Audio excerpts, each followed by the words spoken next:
Alright, so today on the vinyl narrative, it is a big one. Today it is my in-depth review of the Interscope Records Definitive Sound Series one-step edition of Dr. Dre's The Chronic.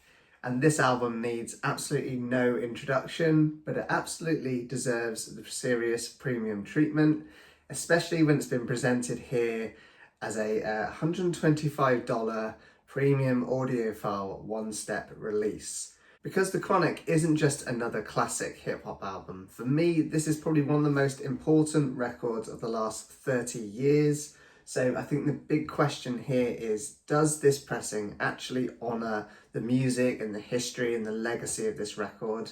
And more importantly, for us vinyl collectors, does this one-step process actually elevate the sound in a meaningful way to warrant that high price tag? Now, when The Chronic dropped back in 1992, hip-hop kind of almost changed overnight. So Dr. Dre had just left, or at least split from NWA and Ruthless Records. The album actually marks both a reinvention and almost like a declaration of independence for him. So what he effectively did here was invent G-Funk as a genre. And that's a sound that essentially pulled from the likes of Parliament and Funkadelic and Zap and all those kind of classic West Coast funk bands and artists, but it filtered it through this kind of modern and hyper-polished hip-hop lens. So we got things like slow rolling bass lines and high-pitched synth leads and theremins, and also, of course, the deep chest-hitting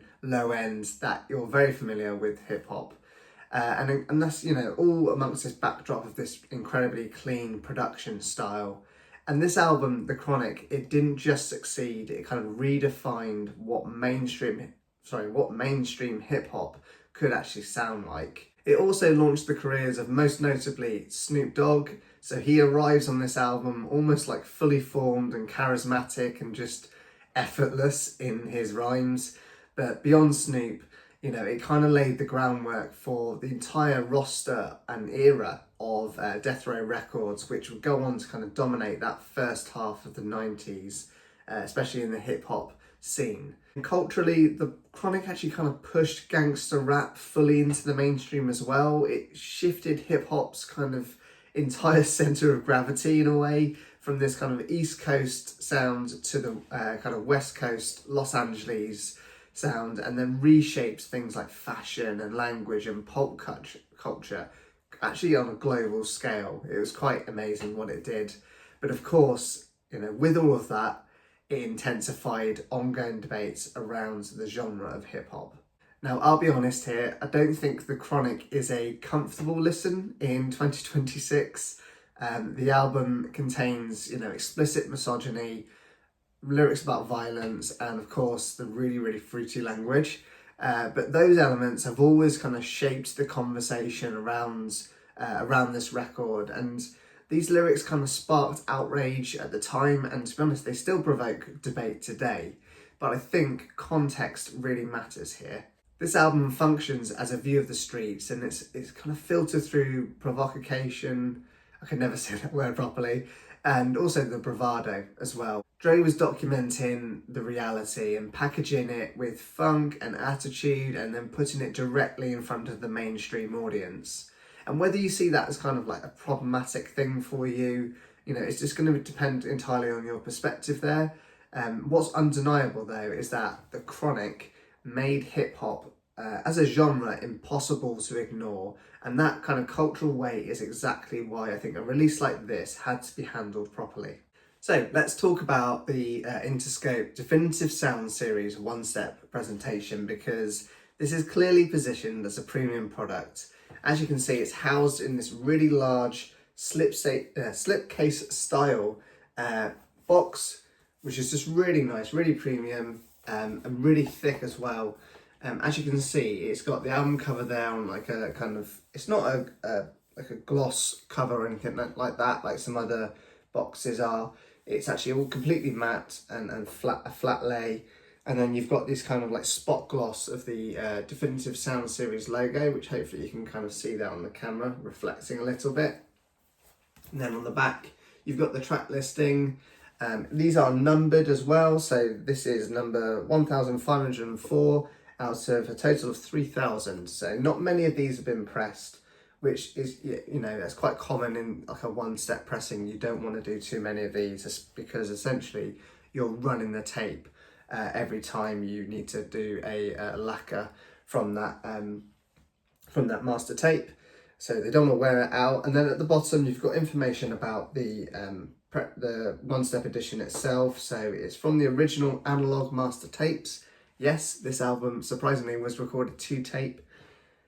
You also talk about the compound of the vinyl. So this is the Neotech VR900 D2 vinyl compound, and it's 180 grams of that on this. And then the mastering was done by Chris Bellman at Bernie Grumman Mastering. And then, of course, it talks about the one-step process that happened at RTI Technology over in California. And the pressing, of course, happened there. The packaging is by GPA Global. And then the producer of this series is Tom Grover Beery, who also kind of runs a numerous kind of one-steps and high-end premium audiophile releases under Capitol, Interscope. And then he's also got, so I think Definitive Sound Series is through Interscope and Capitol. And then you also have the Because Sound Matters series, which I've only got one of those editions, and that's the Prince Purple Rain, which there's another review of that on my channel if you want to check it out. And then, of course, it talks about the original release date, which would have been December 15th, 1992. So inside the slipcase, you then just slide out the record and you get the original cover, and it's a gatefold cover as well. And these are printed in Stoughton jackets as well. Nice matte finish, really respectfully done. I'm just really happy that they chose to do a really premium jacket for this. Then on the inside, it was originally a was it a gatefold? I'm not sure if it was a gatefold actually originally. But yeah, you've got this nice picture of Dre there from the early 90s, and then you've got the track listing there, which I won't flash for too long on the screen because there's just some interesting language on there. Unfortunately, my copy came with a seam split in the middle, but you know, it doesn't bother me too much. It's not a terrible seam split. But then inside this Stoughton jacket, you get the two records, but you also do get something I think was maybe just a bit unnecessary, but following MoFi Gate, I think I can understand why they've included this. A certificate of authenticity, which is basically just talking about how this records, what it is, and what they've used in terms of the vinyl compounds, how they've done the one-step process and stuff like that, which I think is just, it's an extra piece of transparency, which is quite cool to come with this, but they could have just put that on the website. I don't think they needed to print this out, but hey, still a nice little extra, I guess. Now, could they have cut the costs here? Yes, they absolutely could have. They could have just used a traditional RTI compound. They could have dropped the slipcover, and they could have actually just used a traditional gatefold. But I'm actually glad that they didn't. You know, for this album, the treatment feels justified. The Chronic is an all-timer album. And it's not, all of this is kind of showing you it's not a casual reissue. It's clearly aimed at collectors and audiophiles. And, you know, most importantly, I don't think the presentation here feels gimmicky in any way. Now onto the pressing of the vinyl itself. So this is a 2LP set.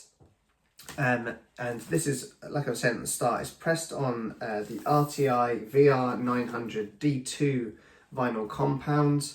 And you probably won't come up too much on the camera there, but it's fairly transparent. Not overly like transparent, but yeah, fairly transparent, I'd say. But yeah, it's on that compound that essentially a lot of other labels use, called like MoFi call it super vinyl. I think this VR900 compound is licensed to RTI specifically. As you may have seen from my channel, I've got a few of these records with this compound being used, and it's been a bit of a mixed bag for me. Personally, you know, I've had some bad luck with the compound. Some of it's been noisy, some of it's had like, you know, kind of defects and sort of effects on there that I don't want to be on my vinyl records, but I'm really happy to report that this copy, both discs are super clean, and they're just flawless. There's no non-fill, there's no warping, there's no stitching, there's no fingerprints on it as well, which is really nice. But most importantly, it is dead silent, and you know that silence really matters here, because this album, an album of this ilk, kind of lives and dies by the details in the low end and the high frequencies, and all of that gets elevated here to a standard where I'm just really happy that the compound was super quiet. Now onto the mastering, and this is where the release truly justifies itself, because it's been cut from the original master tapes by not by Bernie Grunman, at Bernie Grunman, by Chris Bellman, and it's a AAA cut there, which is actually really rare for hip hop reissues. But the first thing you notice when you put this on, and the real difference you'll notice if you've heard this album a lot like me, is the drums. This is a drum focused presentation, but the low end is not kind of flabby or muffled in any way. The kick drums are incredibly tight and textured, and that bass synth on the bass guitar on the first few tracks, it just has a real weight to it, but at the same time it feels controlled. And when you crank this, like you absolutely should, you absolutely feel it in your chest, you know, but you never lose that definition. You know, the low end is powerful, but you know, it never becomes overly bloated or anything like that. And the snare hits and the rim shots that feature throughout this record, because it was just the drum style at the time, they come through really clearly and sharply, but they don't overpower everything else, like the vocals, for instance. Everything feels like really balanced and intentional, I think.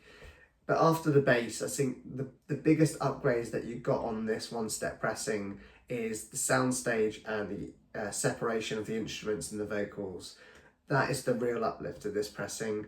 Everything sits exactly where it should, and nothing is competing for space in the mix. It really opens up in a way that makes this album feel like three-dimensional. It's probably the best way I can put it. And you can follow each of the individual elements effortlessly in the mix. You know, you can really pinpoint the synth lines and the backing vocals and the accents from the drums as well, without, you know, the presentation ever becoming this kind of like analytical or sterile listening experience, which is really nice, because that's always a danger with the one-step process and these audiophile releases. It can kind of like take you out of the music because you're being a bit too analytical, but that's not the case here. It's thoroughly enjoyable.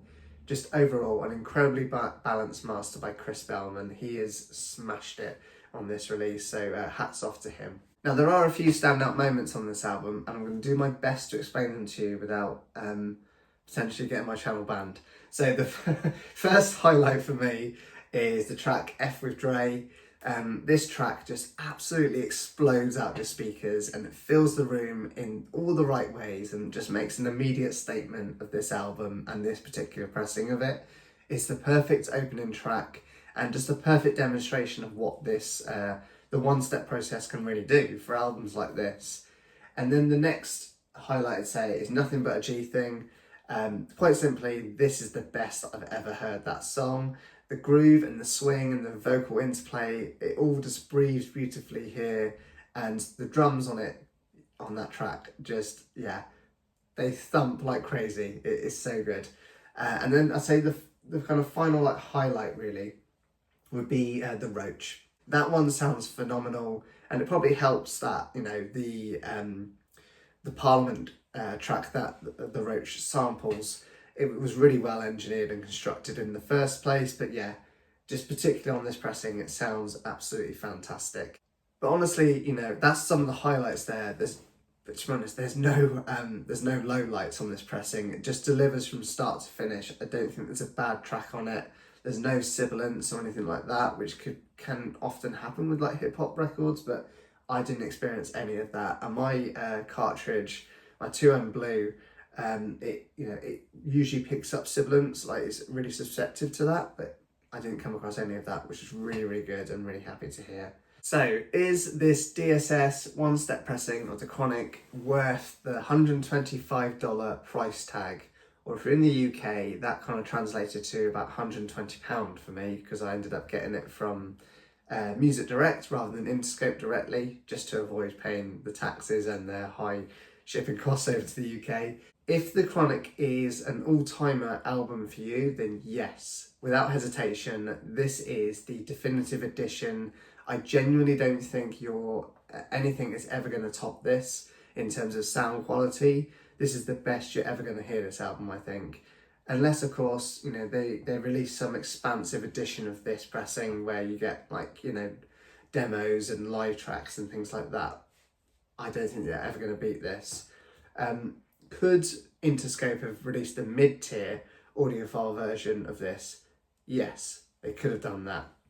They could strip back the packaging and things like that and make it a more affordable option. And to be honest, I wouldn't be surprised if that happens in the future. It'd be interesting to see what happens, because I think this is selling very well for them. It's not quite sold out yet, but I don't think they're that far behind. But in terms of getting more people to listen to this and making it a bit more accessible for people at a price point that makes sense, I think they will probably end up doing that, because it's money on the table for them, right? But anyway, you know, I'm glad with this release they didn't compromise on anything. You know, you're paying for the one-step process, you're paying for the packaging, and also you're paying for that mastering, you know, the fact they're digging out the tape and they're running it to do these one-step pressings. And I'm just really glad that they've finally taken one of the most important hip-hop albums of all time and made it, you know, just this absolutely premium release and a definitive issue. For me, it's money well spent. I'm really glad I picked it up, because originally I was nervous about it. It was a lot of money, but yeah, it's absolutely worth it, I think. So that's my review of Dr. Dre's The Chronic, the Definitive Sound Series one-step edition. But let me know in the comments, have you picked this up? Are you enjoying it? Or are you planning on picking this up? And maybe my review has pushed you to actually do so. Let me know. Or even if you're on the fence and you're like, no, that's not for me, I'll wait for a cheaper reissue. Tell me in the comments. It'd be lovely to hear from you. And I hope this review has kind of done something to help you make that decision in a way. As always, thank you so much for watching. If you've liked this video today, please give it a like, and please subscribe to my channel if you haven't already done so. I do lots of reviews, some in-depth analysis on albums that I love on vinyl, as well as talking about reissues as well, as you know, both audiophile and affordable reissues. So thank you very much for watching. Take care of yourselves, and make sure you keep on spinning your records.